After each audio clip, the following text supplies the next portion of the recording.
"We need fresh blood and lower salaries," Allison said, her voice cutting through the morning air like a blade. "You're too senior for our budget. Pack up today." I sat there in the sterile conference room at Eastridge Medical Logistics, watching my new manager deliver what felt like a death sentence to my career.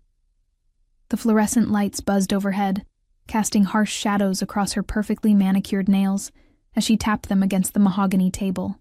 22 years of dedication, of late nights and weekend emergencies, of being the person everyone called when things went wrong, reduced to a budget line item. My name is Teresa Dalton, and at 59 years old, I had just been told I was too expensive to keep around. The irony wasn't lost on me.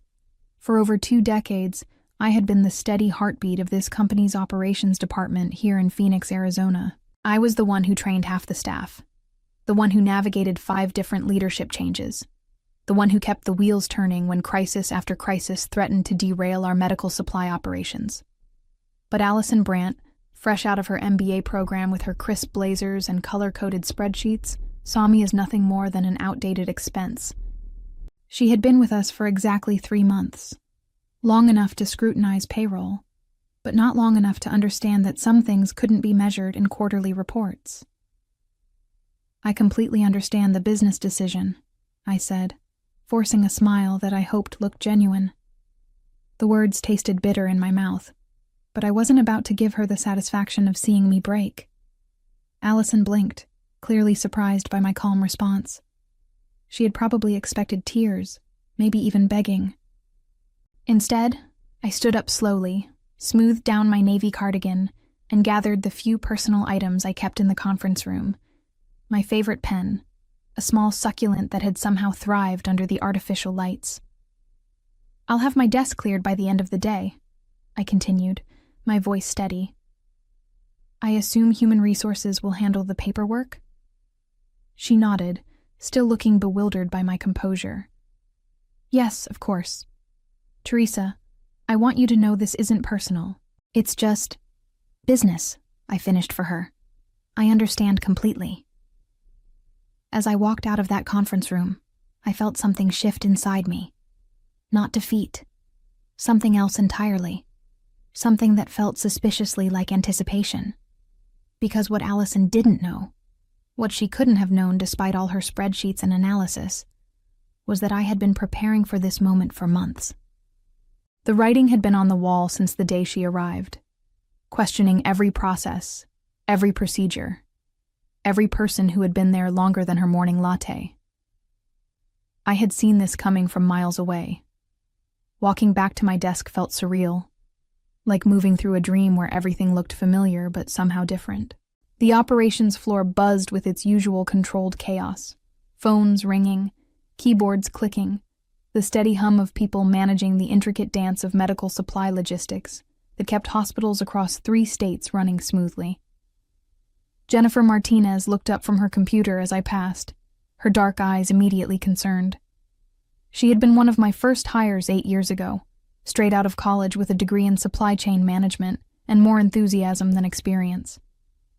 Now she managed our largest accounts with the kind of precision I had taught her. "Teresa, how did the meeting go?"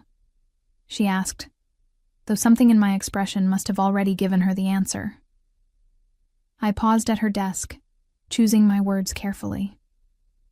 The last thing I wanted was to create panic or badmouth the company that had been my professional home for over 2 decades. "I'll be leaving Eastridge," I said simply. "Today, actually." The color drained from Jennifer's face. "What? But why? You're the backbone of this place." Before I could respond, David Chen from the inventory management team appeared at my shoulder. Word traveled fast in our tight-knit department. "Is it true? Are you really leaving?" Soon, a small crowd had gathered around my desk. These were people I had hired, trained, mentored through their careers. I had attended their weddings, celebrated their promotions, helped them navigate difficult clients and impossible deadlines. They weren't just colleagues, they were family. "It's a business decision," I explained, echoing Allison's words while carefully packing my personal belongings into a cardboard box. My desk had accumulated quite a collection over the years. Photos of my nephew's graduation, a small cactus garden that had somehow flourished under my care, awards for customer service excellence, thank you cards from grateful clients. Michael Torres, who managed our pharmaceutical logistics, shook his head in disbelief. This is insane. You know more about medical supply chains than anyone in the industry. Who's going to handle the Morrison account, or deal with the regulatory compliance updates? That was the question, wasn't it? I had built so many of our processes from the ground up, developed relationships with suppliers and clients that took years to cultivate. My institutional knowledge was vast and, until today, I had assumed it was valued. You'll all figure it out, I said. Though privately I wondered how Allison planned to replace 22 years of experience with fresh blood and lower salaries. You're all incredibly capable. As I sealed the box with tape, I caught sight of Allison watching from her office window. She had that look managers get when they're second-guessing a major decision, but are too proud to admit it. For just a moment I felt sorry for her. She had no idea what she was about to lose, what kind of chaos was heading her way. But that sympathy faded quickly. This was her choice, her strategy. Now she would have to live with the consequences. The elevator ride down to the parking garage felt like the longest 2 minutes of my life. 22 years of memories flashed through my mind. My first day when the company occupied just 2 floors of this building. The late nights during the healthcare crisis 3 years ago, when we worked around the clock to ensure critical supplies reached hospitals. The celebrations when we landed major contracts that everyone said were impossible to win. I had given this company the best years of my career, and now I was leaving with nothing but a cardboard box and a severance package that would barely cover 3 months of expenses. But as I loaded the box into my silver Honda Civic, I couldn't help but smile. Because what Allison didn't know, what she couldn't possibly know, was that I hadn't spent the last year sitting idle, waiting for the axe to fall.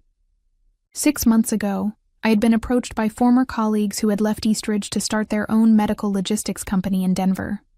Innovacare Solutions was small, but growing rapidly, and they needed someone with deep industry experience to help them scale their operations. They had been persistent in their courtship, offering me consulting work that I had been doing quietly on weekends and evenings. The founders, Patricia Wong and James Rodriguez, were brilliant minds who understood that in medical logistics, relationships and experience mattered more than cost-cutting and fresh blood. They had been waiting patiently for me to be ready to make the jump, and just last week they had closed a significant funding round that would allow them to offer me something Eastridge never could. A true partnership in building something revolutionary. My phone buzzed as I sat in my car in the parking garage. A text from Patricia. How did it go? Are you ready to change the industry? I typed back quickly, let's do this. Within an hour of leaving Eastridge for the last time, I was on a video call with Patricia and James, officially accepting their offer to become Chief Operating Officer of Innovacare Solutions.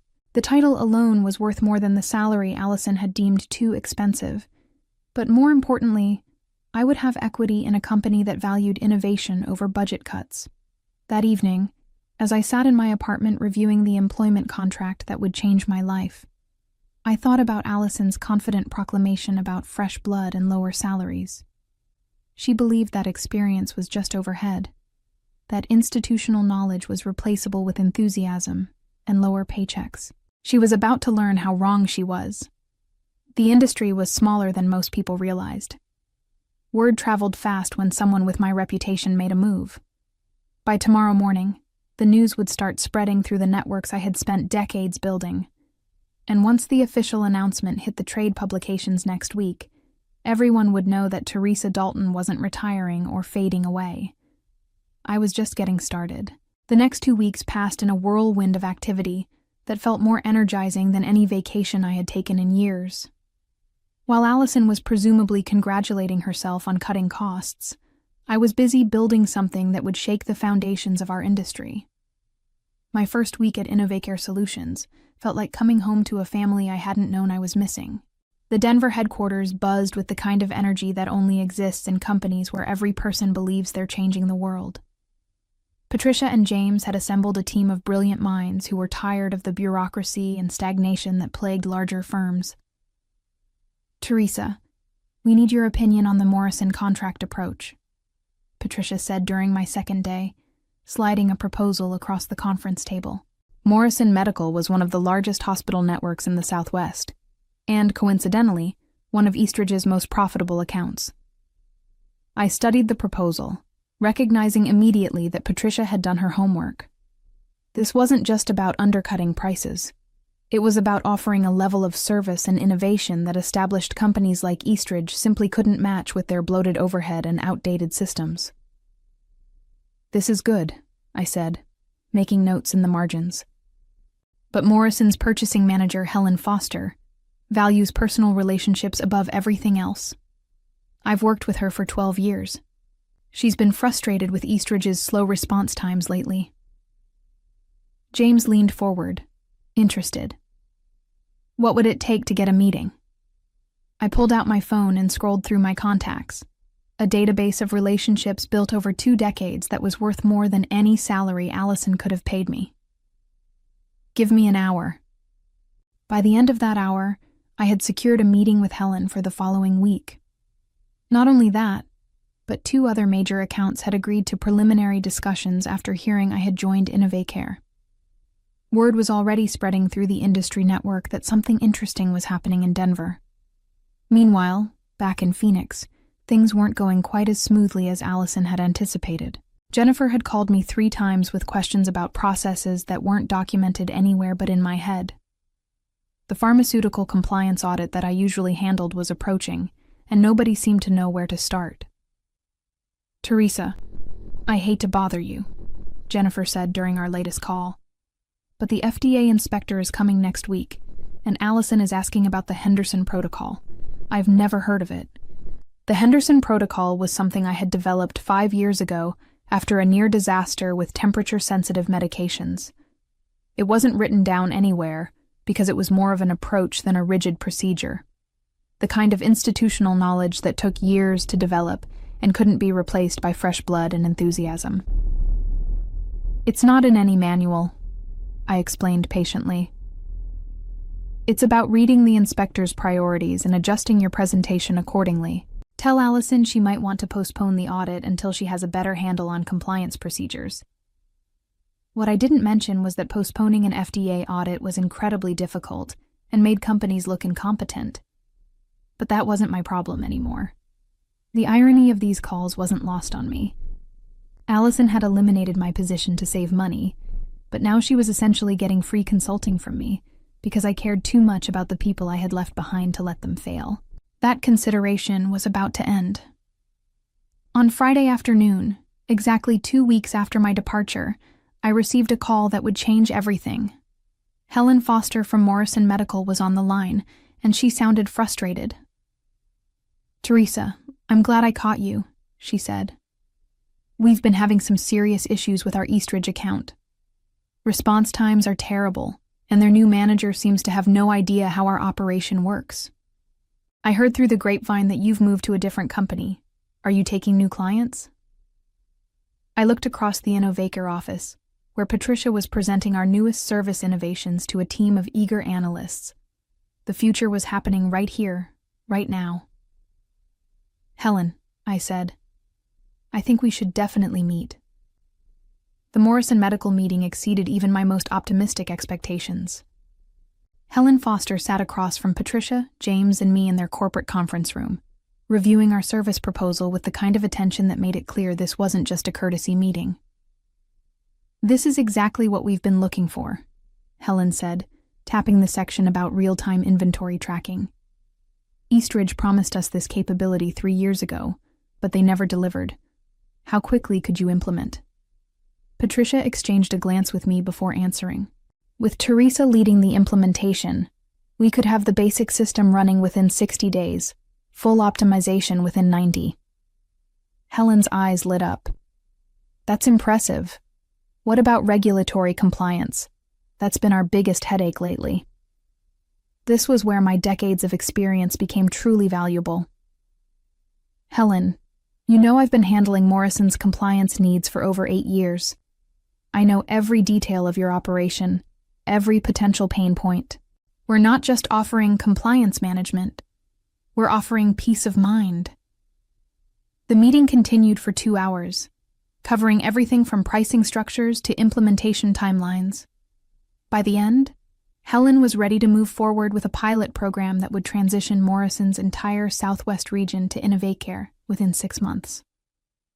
As we shook hands in the parking lot, Helen pulled me aside. Teresa, I have to ask, how did Eastridge let you go? You're the best in the business.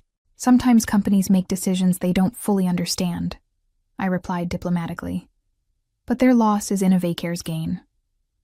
Walking back to our rental car, Patricia was practically glowing. That was incredible. 1 meeting, and we just landed our biggest client ever. This is just the beginning, I said, checking my phone for messages. 3 more former Eastridge clients had requested meetings after hearing about my move. The industry grapevine was working exactly as I had expected. Back in Phoenix, the ripple effects were becoming impossible to ignore. David Chen had called that morning to tell me that Jennifer had submitted her resignation. Michael Torres was interviewing with competitors. Even worse for Allison, the FDA audit had been a disaster, resulting in a formal warning that would require months of remediation work. She's panicking, David told me during our call. Allison keeps asking if you left any documentation about procedures you developed. I told her you probably took all your knowledge with you. The truth was, I hadn't taken anything that belonged to Eastridge. But the knowledge in my head, the relationships I had built, the instincts I had developed, those weren't company property. Those were mine, earned through years of dedication and expertise. That afternoon, James gathered the InnovateCare team for our weekly strategy meeting. The energy in the room was electric as we reviewed our expanding client pipeline and discussed hiring plans to handle our rapid growth. Thanks to Teresa's industry connections, James announced, we're looking at a 300% revenue increase over the next quarter. We're going to need to expand the team significantly. As the meeting continued, I couldn't help but think about Allison's confidence, that fresh blood and lower salaries were the key to success. She had been so focused on cutting costs that she had forgotten the fundamental truth of the service industry. Relationships and expertise were irreplaceable. My phone buzzed with a text from an unknown number. When I opened it, I saw it was from Robert Kim, one of Eastridge's biggest pharmaceutical clients. Heard you made a move. Interested in discussing our account. When can we talk? I showed the message to Patricia, who grinned widely. Should I start drafting another contract? Better make it 2, I said, scrolling through 3 more similar messages that had just arrived. This is going to be a busy week. By the end of my 3rd week at InnovateCare, the transformation was complete, not just for me, but for the entire competitive landscape of medical logistics in the Southwest. What had started as Allison's cost-cutting measure had turned into an industry-wide shift that nobody could have predicted. The official press release went out on a Tuesday morning. Fast-rising medical startup announces veteran COO Teresa Dalton launches aggressive talent acquisition initiative. Patricia had worked with a public relations firm to ensure the announcement reached every major trade publication and industry newsletter simultaneously. The response was immediate and overwhelming. Within hours, my LinkedIn profile had been viewed over 1,000 times. Former colleagues, clients, and competitors reached out with congratulations, questions, and thinly veiled inquiries about job opportunities. The medical logistics community was small and interconnected, and news like this traveled fast. But the most satisfying response came from an unexpected source. Jennifer called me just after lunch, her voice excited in a way I hadn't heard since her early days at Eastridge. Teresa, you're not going to believe this, she said. Allison just came out of an emergency meeting with the executive team. She looked like she'd seen a ghost. What happened? Morrison Medical sent a formal termination notice this morning. Helen Foster specifically mentioned that they were moving to a company with more experienced leadership. Then Robert Kim from FarmCorp called and requested an immediate review of their contract terms. 2 other major clients have scheduled meetings with the executives next week. The domino effect was exactly what I had anticipated, but even I was surprised by how quickly it was happening. When companies lose their most experienced personnel, especially in relationship-driven industries, the impact isn't always immediate. But medical logistics was different. Trust and reliability were everything, and clients had no patience for learning curves when people's health was at stake. "How's Allison handling it?" I asked, though I could already guess the answer. "She's been in her office all afternoon making phone calls. Word is she's trying to hire back some of the people who left after you did, but they're not interested. David got an offer from one of your former clients to start their own in-house logistics team. Michael's already accepted a position with MedTech Solutions." The talent exodus was accelerating, just as I had known it would. Allison had underestimated the loyalty and respect I had earned over the years. When experienced professionals saw how the company treated someone with my track record, they started questioning their own futures there. That evening, Patricia, James, and I celebrated at an upscale restaurant in downtown Denver. The reservation was ostensibly to discuss our expansion plans, but it felt more like a victory party. "To Teresa," Patricia raised her glass of wine, "for showing us that experience and expertise aren't just line items on a budget, they're the foundation of everything we do." As we clinked glasses, I reflected on how dramatically my life had changed in just 3 weeks. A month ago, I had been seen as an expensive liability, someone whose years of knowledge and hard-earned expertise were viewed as obstacles to efficiency rather than assets to be valued. Now I was a partner in one of the fastest-growing companies in my industry, with equity that would secure my financial future and the respect that I had always deserved. My phone buzzed with another message from a former Eastridge client. Then another.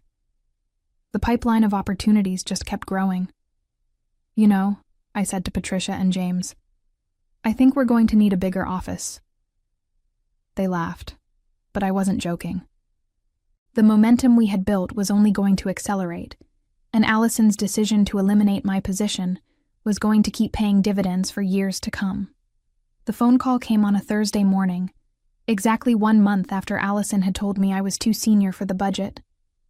I was reviewing quarterly projections in my new corner office at InnovaCare when my assistant announced that someone from Eastridge was on the line. "Teresa Dalton speaking," I answered, already knowing what this call would be about. "Teresa, this is Robert Harrison, Executive Vice President at Eastridge." His voice carried the weight of desperation masked as professional courtesy.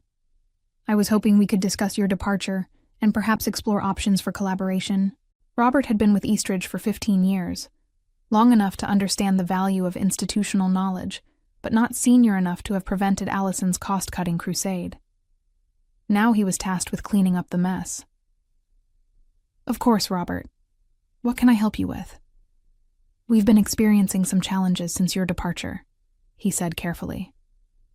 "Several of our major clients have expressed concerns about service continuity.